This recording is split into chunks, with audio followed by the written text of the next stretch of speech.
The nation of Israel has never been a delightfully happy room. It has always been packed suffocatingly close with not so jolly spirits who are juxtaposed from different levels of impressive academic success, ethnic backgrounds, religious affiliations, and so on. Most Jews are born blissfully secular.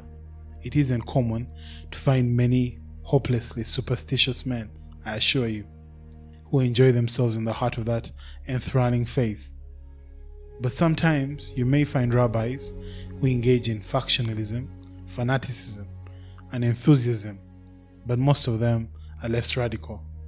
So Jesus, to the end, gave himself up to more lavish banquets in order to keep company and evangelize to society.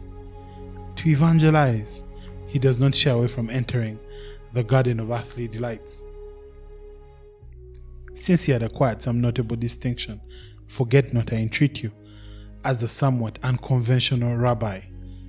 In Jewish society, Jesus appears as a contrarian like Lawrence of Arabia.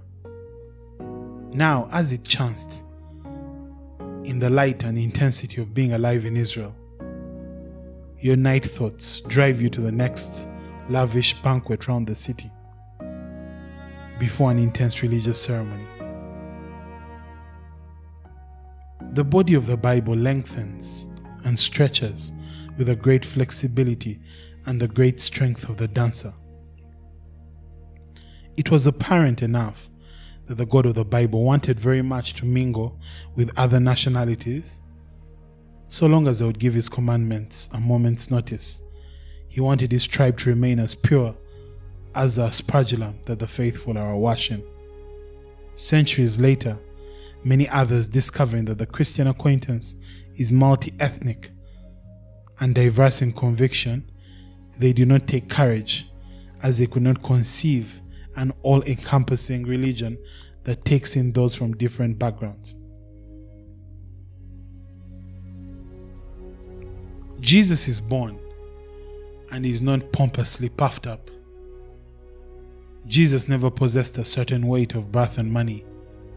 It was only at length that we discover that his goodly people evidently were of noble birth.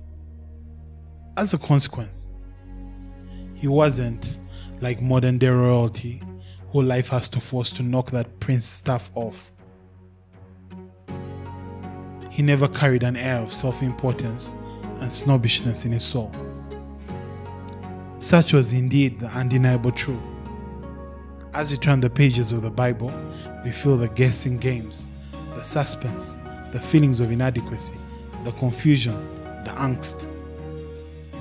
The affectionate visitation of the Son of God confuses the Jews because at times he appears as a most faithful and most worshipful servant, almost as though he wants to recommend himself to them as an obedient seneschal. All being well, his glory mends in time and arrives to them in indecent haste, for he has carved such wondrous, glorious authority over the supernatural for as long as they have made his acquaintance. The Jewish society has waited forever for a Messiah, and his patience doubles theirs. Jesus lives with them for 33 years and shares with them his mind, soul, and ultimately on the cross his body, because certain demands of justice are paid for in the flesh. Through this union between God and man, love takes its place and becomes eternal. Jesus teaches the woman caught in adultery to regret a little less.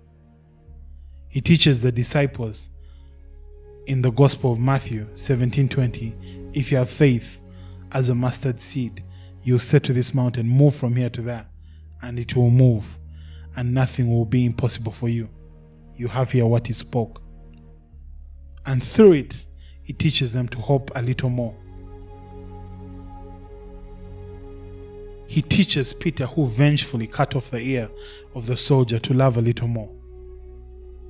Through the exchange of these gentle expressions, he forms a Christian calculus. To Jesus, devotion to God comes first, and then they can receive strength, certainty, guidance, and protection from God.